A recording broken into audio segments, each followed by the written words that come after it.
تو ہوتی ہے نا مخالفت، ایک ہوتی ہے اگلا بندہ جس کو کہتے ہیں کمینہ پن پہ اتر آتا، تو وہ گویا کہ کمینہ پن پہ اتر آئے تھے۔ انہوں نے پھر آپ صلی اللہ علیہ وسلم کے بیٹیوں کو طلاق دلانے کی کوشش کی۔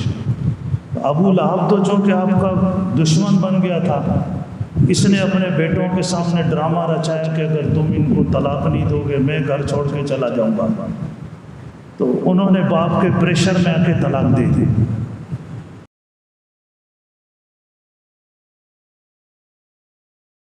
بسم اللہ الرحمن الرحیم۔ حضور اکرم صلی اللہ علیہ وسلم کی 4 بیٹیاں تھیں۔ بڑی بیٹی کا نام تھا زینب رضی اللہ تعالیٰ عنہ، سیدہ زینب رضی اللہ تعالیٰ عنہ۔ دوسری بیٹی کا نام تھا سیدہ رقیہ رضی اللہ تعالیٰ عنہ۔ تیسری بیٹی کا نام تھا سیدہ ام کلثوم رضی اللہ تعالیٰ عنہ۔ چوتھی بیٹی کا نام سیدہ فاطمہ الزہرا رضی اللہ تعالیٰ عنہ۔ آپ صلی اللہ علیہ وسلم کی جو پہلی 3 بیٹیاں ہیں حضرت فاطمہ کے علاوہ، فاطمہ بہنوں میں سب سے چھوٹی ہیں۔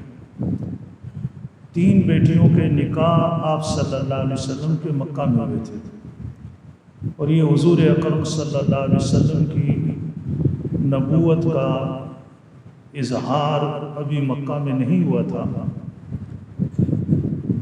2 بیٹیاں جو حضرت رقیہ اور حضرت ام کلثوم، یہ آپ کے جو چاچا تھے جو ایمان نہیں لایا اور سخت آپ کی مخالفت میں دشمنی میں زندگی گزاری، جس کا نام تھا ابو لہب۔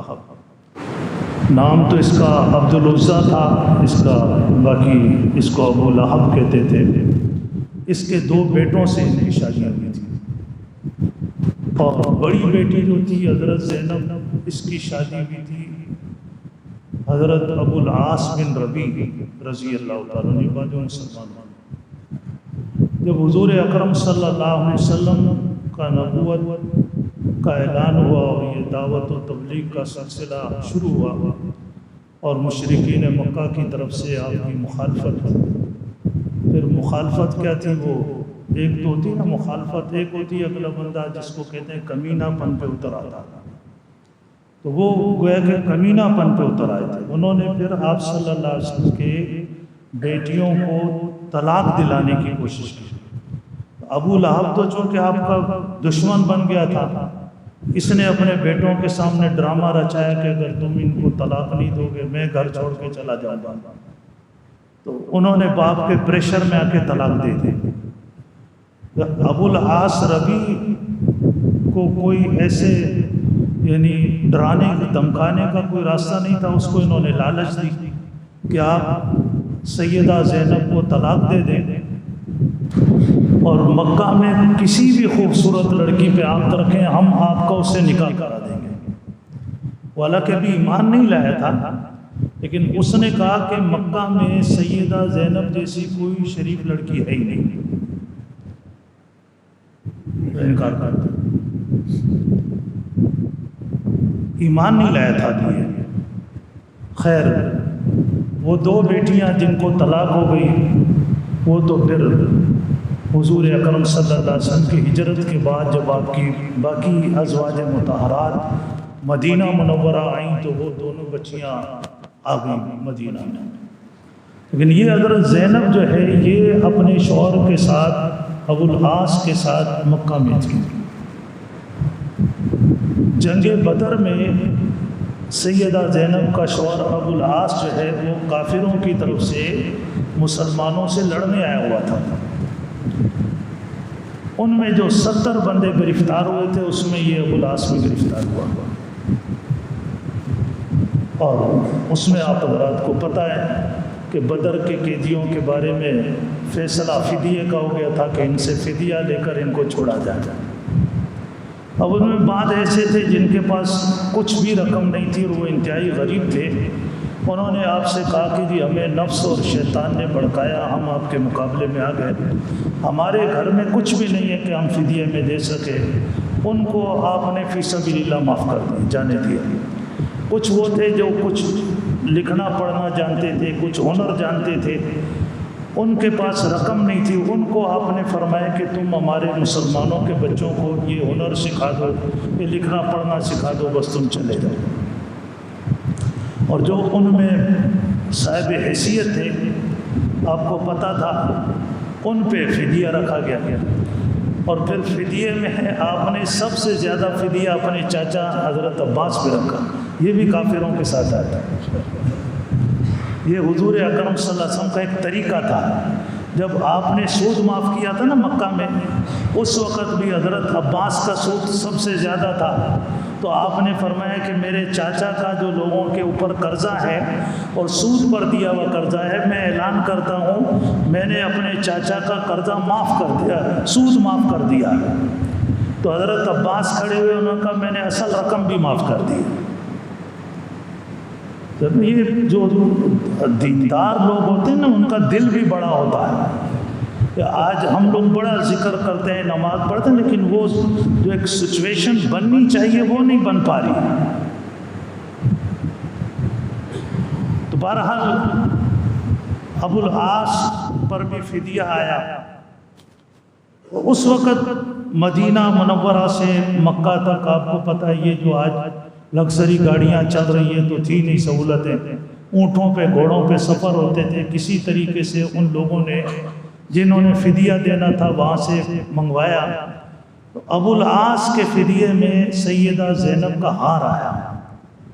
یہ وہ ہار تھا جب ان کو شادی کے موقع پہ حضرت خدیجہ نے دیا تھا۔ اس کو دیکھ کر حضور اکرم صلی اللہ علیہ وسلم کی آنکھوں میں آنسو آ گئے۔ آپ کے آنکھوں میں آنسو جب آئے تو صحابہ کرام دیکھ کر تھوڑے سے گھبرائے۔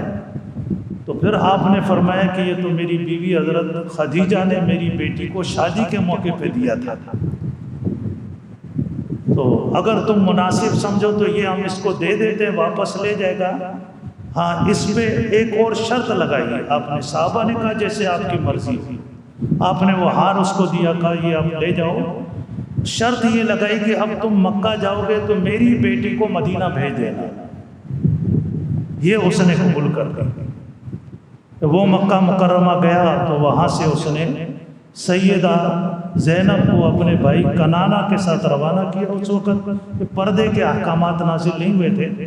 ادھر سے نبی کریم صلی اللہ علیہ وسلم نے دو صحابہ، ایک حضرت زید بن حارثہ تھے، ایک اور تھے، ان کو ایک مقام پر بھیجا تھا کہ مکہ سے وہاں تک آئیں گی، وہاں سے پھر تم نے لانا۔ لیکن وہ جیسے مکہ سے نکلی، کافر تھے، میں جیسے کل درس میں انہوں نے اس کو بھی نہیں چھوڑا، اس پہ دور سے وار کیا نیزے کا، بیچاری گر پڑی، وہ شدید زخمی ہو گئی۔ بہرحال وہ زخمی حالت میں پھر مدینہ منورہ آئیں، اور مدینہ کے اندر پھر وہ رہی۔ مکہ میں ابو العاص کی حالانکہ بیوی مدینہ آ گئی اس شرط کے مطابق، پھر بھی اس کو لوگ کہتے تھے کہ تم دوسری شادی کر لو۔ وہ کہتا تھا سیدہ زینب کی طرح کوئی خاتون ہے ہی نہیں، کس سے شادی کر؟ حضور کی بیٹیاں تھیں، ظاہر ہے ان کی مثال نہ تھی، نہ ہے، نہ ہوگی۔ پھر ایسا ہوا کہ یہ ابو العاص ایک اور مسئلے میں گرفتار ہو گیا۔ جب یہ گرفتار ہو کر اس کو مدینہ لائے، اس نے ان سے اپنی جان چھڑائی، سیدھا سیدہ زینب کے گھر چلا گیا۔ فجر کی نماز کا ٹائم ہو رہا تھا، اس نے باہر سے آواز دی کہ میں ابو العاص ہوں۔ اس نے کہا تم پہچان تو گئی کہ یہ تو میرا وہ جو مکہ میں رہ گیا شوہر۔ تو اس نے کہا کہ اب تم اندر نہیں آ سکتے ہو، یہاں ٹھہرو، میں جب گھر سے نکلوں گی نماز کے لیے تم پھر اندر آنا۔ اور اسے خطرہ تھا کہ میں بھی بھاگا ہوں، یہ نہ ہو کہ مجھے کوئی قتل کر دے۔ تو اس نے خود وہ نماز کے لیے گئی، اس کو گھر کے اندر کیا۔ نماز میں جب گئی تو پیچھے خواتین نماز پڑھتی تھی، جیسے نماز ختم ہوئی تو وہ کھڑی ہوئی اور اس نے زور سے حضور اکرم صلی اللہ علیہ وسلم کو مخاطب کر کے فرمایا، ابا حضور ابو العاص آیا ہوا ہے اور میں نے اس کو گھر کے اندر ٹھہرایا ہے، تو آپ اب اعلان فرما دیں، ایسا نہ ہو کوئی اس کے اوپر ہاتھ اٹھا لے۔ تو حضور اکرم صلی اللہ علیہ وسلم نے اعلان کیا اور فرمایا کہ بیٹا یہ اچھا کیا، وہ اب تمہارا اس کے ساتھ نکاح نہیں رہا، وہ کافر ہے، تم ہجرت کر کے آ گئے ہو مسلمان۔ لیکن اب ہم دیکھتے ہیں ہوتا کیا ہے، صحابہ کرام سب ہو گئے، اس کو پھر مسجد میں بلایا۔ جب اس کو بلایا گیا تو اس نے اپنا بتایا، کہا جی اس طرح مجھے گرفتار کیا ہے اور میرا بہت سا مال انہوں نے لے لیا ہے، وہ تو مال غنیمت تھا۔ تو آپ نے پھر صحابہ سے ریکویسٹ کی کہ اس قافلے میں جو اس کا مال ہے وہ اس کو واپس کیا جائے۔ وہ سارا اس کو واپس کیا۔ اس کو لوگوں نے کہا مسلمان ہو جاؤ، کہا نہیں ایسے نہیں ہوگا۔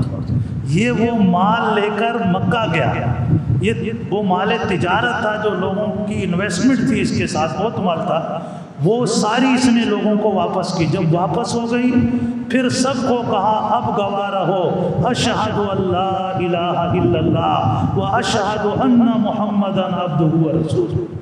تو لوگوں نے کہا کہ پھر یہ جب کلمہ ہی پڑھنا تھا تو مدینہ میں پڑھ لیتا، ادھر کیوں آیا؟ کہا اگر مدینہ میں پڑھتا پھر تم پوری زندگی مجھے تانا دیتے کہ جان سے بچنے کے لیے، جان میری اللہ نے ویسے بچا دی، اب میں دل سے مسلمان ہوا۔ اب پھر یہ کلمہ پڑھ کے واپس آیا، پھر حضور اکرم صلی اللہ علیہ وسلم نے سیدہ زینب کا دوبارہ اس کے ساتھ نکاح پڑھایا، پھر یہ آپ صلی اللہ علیہ وسلم کے ساتھ رہے اور پھر اسلام کے لیے بہت بڑی قربانیاں دیں۔ تو بہرحال یہ تو واقعہ اپنی جگہ پر ہے، آپ کے نالج میں اضافہ ہوا۔ سب آپ دیکھیے کہ حضور اکرم صلی اللہ علیہ وسلم نے دین کے لیے کتنی قربانیاں دی ہیں، یہ ساری قربانیاں ہمارے لیے دی، اور ہر بندہ یہ سوچے میرے لیے دی ہے۔ جب ہم یہ سوچیں گے میرے لیے دی ہے تو ہم بھی یہ سوچیں گے کہ ہم آپ کے دین کے لیے کیا کریں، تو ہم کم سے کم آپ کے لائے ہوئے دین پہ عمل کریں، اور اس میں ہماری بہتری، ہمارا نفع ہے، حضور اکرم صلی اللہ علیہ وسلم کا کوئی فائدہ نہیں ہے۔ اللہ ہمیں سمجھنے کی